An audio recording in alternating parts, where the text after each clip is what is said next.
Recently social media पे एक video viral हुआ और उस वीडियो को देखकर मैं शॉक हो गई, क्योंकि उस वीडियो में देखा जा सकता है कि कैसे बीजेपी की जो माधवी लाठा है वो जो मुस्लिम वुमेन है जो कि बुरखे के अंदर है उनका बुरखा उठवा रही है ताकि वो उनकी आइडेंटिटी को क्रॉस चेक कर सके।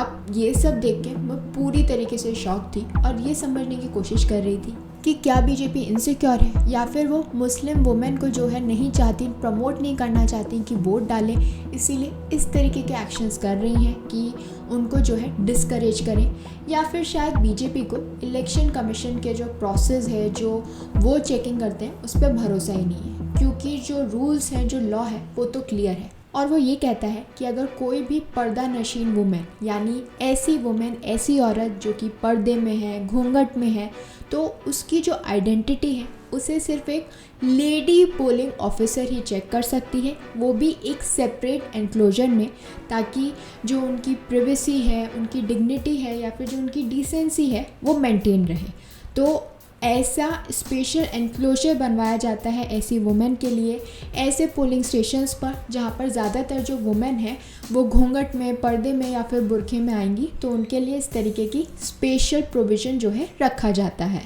बट शायद बीजेपी की इस कैंडिडेट को लगा कि इलेक्शन कमीशन ये सब क्या करेगा, मैं खुद ही चेक कर लेती हूँ, मैं खुद ही उनकी आइडेंटिटी देख लेती हूँ। तो इसीलिए आज के हमारे वीडियो में हम समझेंगे कि जो पर्दा नशी वुमेन होती है, यानी वो वुमेन जो कि घूंघट में है, बुरखे में है, उनके लिए जो लॉ है वो क्या कहता है, इलेक्शन कमीशन जो है उनके लिए कैसे स्पेशल प्रोविज़न रखता है, और वो कौन सा लॉ है जो कि इनके राइट्स को प्रोटेक्ट करता है। तो माधवी लाठा ने जो किया वो करेक्ट नहीं था, सही नहीं था, अगेंस्ट द लॉ था। तो हम वही समझेंगे कि वो कौन सा लॉ है जो कि उन्हें प्रोटेक्ट करेगा। सबसे पहले अगर हम पर्दा सिस्टम की बात करें तो इंडिया में आज भी 61% वुमेन ये कहती हैं कि वो अपना जो सर है वो ढकती हैं जब भी वो अपने घर से बाहर जाती हैं। It includes 59% of Hindu women, 89% of Muslim women and 86% of Sikh women. तो अब जाहिर सी बात है, जब इतनी सारी वुमेन जो हैं पर्दे में हैं, बुरखे में हैं, घूंघट करती हैं, तो जब ही अपना वोट कास्ट करने जाएंगी तो पर्दे में ही जाएंगी, घूंघट में ही जाएंगी। तो इसीलिए जो इलेक्शन कमीशन है वो इनके लिए स्पेशल अरेंजमेंट करके रखता है। अब अगर हम इलेक्शन की बात करें तो जो इलेक्शन कमीशन ऑफ इंडिया होता है उसी की पूरी ड्यूटी होती है कि कैसे इलेक्शंस होंगे, कब होंगे, कितने फेसेस में होंगे, और उन्हीं की ड्यूटी है कि जैसे इलेक्शंस हो रहे हैं वो फ्री एंड फेयर मैनर में हो, और ये चेक करना कि कोई भी बोगस वोटिंग तो नहीं हो रही है। अब इस तरीके के चेकिंग के लिए क्या करना पड़ता है इलेक्शन कमीशन को, जब भी कोई पर्सन वोट कास्ट करने आता है तो वो अपनी आइडेंटिटी लेकर आता है, तो वो क्रॉस चेक करते हैं कि जिसका वोटिंग कार्ड है, जो वोट डालने आया है, वोटर आईडी कार्ड उसी पर्सन का है जो कि वोट डालने आया है। तो इसके लिए उन्हें जो आइडेंटिटी है वो क्रॉस चेक करनी पड़ती है और उस पर्सन का चेहरा देखना पड़ता है कि वो मैच कर रहा है फ़ोटो से या नहीं। तो और केसेस में तो ठीक है, ये चेकिंग जो है पॉसिबल है, लेकिन वो वुमेन जो कि पर्दा नशीन है यानी जो घूंघट में रहती हैं, पर्दा करती हैं, अब उनको कैसे चेक किया जाए, उनका फेस जो है कैसे क्रॉस चेक किया जाए कि जो वोटर आईडी पे फ़ोटो है वही लेडी जो है वोट डालने आई है। तो इस वजह से जो इलेक्शन कमीशन होता है उसे कुछ स्पेशल अरेंजमेंट करने पड़ते हैं। तो अगर कोई ऐसा पोलिंग स्टेशन है जहाँ पर काफ़ी ज़्यादा जो है पर्दा नशीन वुमेन होंगी तो उनके लिए क्या करना पड़ता है, एक तो लेडी पोलिंग ऑफिसर जो है होनी चाहिए, ऊपर से एक सेपरेट एनक्लोजर होना चाहिए, सेपरेट जगह होनी चाहिए जहाँ पर उनकी आइडेंटिटी को क्रॉस चेक किया जा सके और जिससे उनकी जो प्रिवेसी है, जो डिग्निटी है वो मेंटेन रहे। क्योंकि जो इलेक्शन कमीशन ऑफ इंडिया की हैंडबुक है फॉर रिटर्निंग ऑफिसर्स वो भी ये कहती है जो फीमेल पोलिंग ऑफिसर्स हैं, जो फीमेल पोलिंग पर्सनल्स हैं, उनकी अवेलेबिलिटी उन पोलिंग स्टेशंस पे बहुत ज़रूरी है जहाँ पर जो फीमेल वोटर्स हैं वो ज़्यादा है, स्पेशली वो वोटर्स जो कि पर्दा नशीन हैं यानी पर्दा करती हैं। सो ऐसे पोलिंग स्टेशंस पे एटलीस्ट एक पोलिंग ऑफिसर, एक लेडी पोलिंग ऑफिसर का होना बहुत ज़रूरी है जो कि फैसिलिटेट कर सके, आइडेंटिफाई कर सके वुमेन इलेक्टर्स को। अब ये जो बुर्का है, ये जो हिजाब है, इससे काफ़ी कंट्रोवर्सी चल रही है। पिछले कई सालों में देखा गया इसको लेके बहुत कंट्रोवर्सी हो रही है, लेकिन शायद हम भूल जाते हैं कि इंडिया में जो ये पर्दा सिस्टम है वो बहुत समय से है। तो जब पहली बार इलेक्शन हुए थे तब कोशिश की जा रही थी, इलेक्शन कमीशन ये कोशिश कर रहा था कि ज़्यादा से ज़्यादा पार्टिसिपेशन हो, ज़्यादा से ज़्यादा वुमेन भी जो है आके इस इलेक्शन प्रोसेस में पार्टिसिपेट कर सकें। अब आप सोचिए उस टाइम पे तो कितनी औरतें जो है पर्दा करती थी। रिलीजन का कोई लेना देना नहीं है, चाहे वो बुर्का हो चाहे वो घूंघट हो, पर्दा तो पर्दा है। किसी भी वुमेन को आप पब्लिक में उसका घूंघट उठवा के जो है उसकी आइडेंटिटी क्रॉस चेक नहीं कर सकते। इनफैक्ट एक टाइम तो ऐसा था जहाँ पर जो वुमेन है वो अपना एक्चुअल नेम भी नहीं बताती थी। जी हाँ, जो इलेक्टोरल्स जो लिस्ट तैयार होती है कि कौन कौन से वोटर्स हैं, उसके अंदर उनके नाम की जगह या तो उनके हस्बैंड का नाम लिखा जाता था कि इस फला की वाइफ है, या फिर उनके बच्चों का नाम रखा जाता था कि ये उसकी माँ है। तो यानी इतना ज़्यादा वो था कि जो वुमेन का एक्चुअल नेम है वो भी वहाँ डिक्लेयर नहीं किया जाता था, क्योंकि ये माना जाता था, ये कहा जाता था कि किसी भी अननोन लोगों के सामने वो अपना नाम भी जो है डिस्क्लोज़ नहीं करना चाहती थी। तो ऐसे में कैसे इंश्योर किया जाए कि ज़्यादा से ज़्यादा वुमेन जो है वोट डालने जाएं, तो इसीलिए सब फैसिलिटीज़ जो हैं वो प्रोवाइड की जाती थी। तो जब फर्स्ट लोकसभा इलेक्शन हुआ 1951 से 1952 के बीच में, तो इलेक्शन कमीशन ने हर मुमकिन कोशिश की कि कैसे ज़्यादा से ज़्यादा पार्टिसिपेशन हो सके। So out of the total of nearly 80 million voters in the country, nearly 2.8 million people fail to disclose their proper names, और जो एंट्रीज थी उनसे रिलेटेड उन्हें डिलीट करना पड़ा फ्रॉम द रूल्स। तो इस तरीके से जो इलेक्शन का प्रोसेस है वो स्टार्ट हुआ था, जहाँ पे हम देख सकते हैं कि कैसे वुमेन के लिए स्पेशल प्रोविजंस रखे गए। ऐसी वुमेन जो पर्दे में रहती हैं, जो अपना नाम भी डिस्क्लोज करना पसंद नहीं करती हैं, ताकि वो भी आके वोट कास्ट कर सकें। और अगर हम तब से आज का कंपैरिजन करें तो आज की तारीख में जो वुमेन वोटर्स हैं they account for 49% of the electorate. और ऐसे में माधवी लाठा का जो एक्शन है वो काफ़ी जो है गलत है, because it is against the law.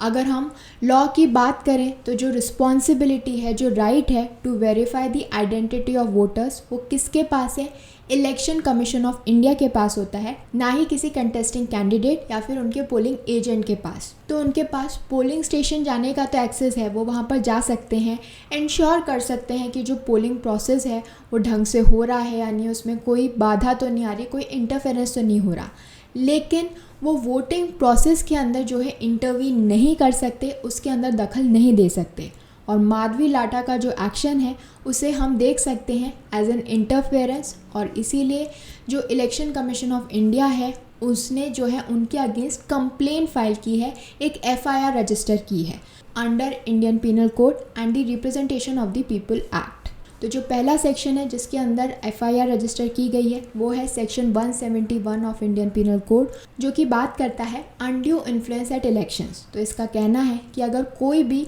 Voluntarily जो है इंटरफेयर करता है in the exercise of N electoral right, तो ये माना जाएगा कि उसने एक ऑफेंस कमिट किया है of undue influence at an election.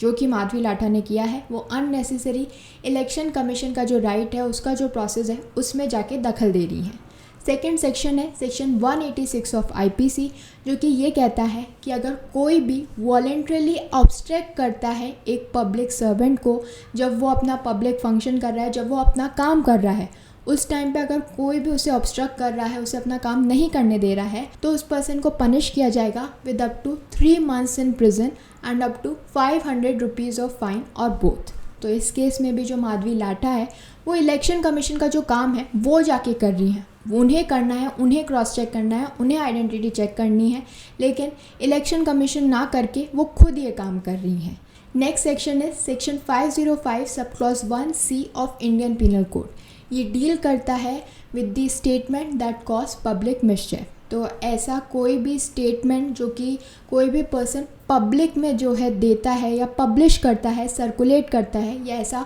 कोई भी र्यूमर जिसकी वजह से जो है फियर हो सकता है या फिर कुछ भी जो है पब्लिक में प्रॉब्लम हो सकती है, कुछ लोग गलत समझ सकते हैं, किसी एक ग्रुप के लोग जो हैं कुछ गलत समझ सकते हैं, उनके अगेंस्ट कुछ हो रहा है, तो ऐसे केसेस में वो पर्सन जो है लाइबल होगा under this section. And last is section 132 of the representation of people act, जो कि ये कहता है कि अगर कोई भी पर्सन जो है during the hours fixed for the poll at any polling station कुछ भी ऐसा करता है जो कि मिसकंडक्ट माना जाएगा या फिर जो लॉफुल डायरेक्शंस हैं उन्हें फॉलो नहीं करता, उन्हें ऑबे नहीं करता, तो उस केस में उस पर्सन को उस पोलिंग स्टेशन से निकाला जा सकता है बाय द प्रिसाइडिंग ऑफिसर और by any polling officer on duty. तो अगर कोई भी पर्सन ऐसा कुछ भी कर रहा है जो कि मिसकंडक्ट है या फिर जो पोलिंग प्रोसेस है, जो भी डायरेक्शन उन्हें दिए गए थे उन्हें ओबे नहीं कर रहा, तो उसे वहाँ से निकाला जा सकता है। बट जब माधवी लाटा से पूछा गया कि उन्होंने ऐसा क्यों किया, ये लॉ के अगेंस्ट है,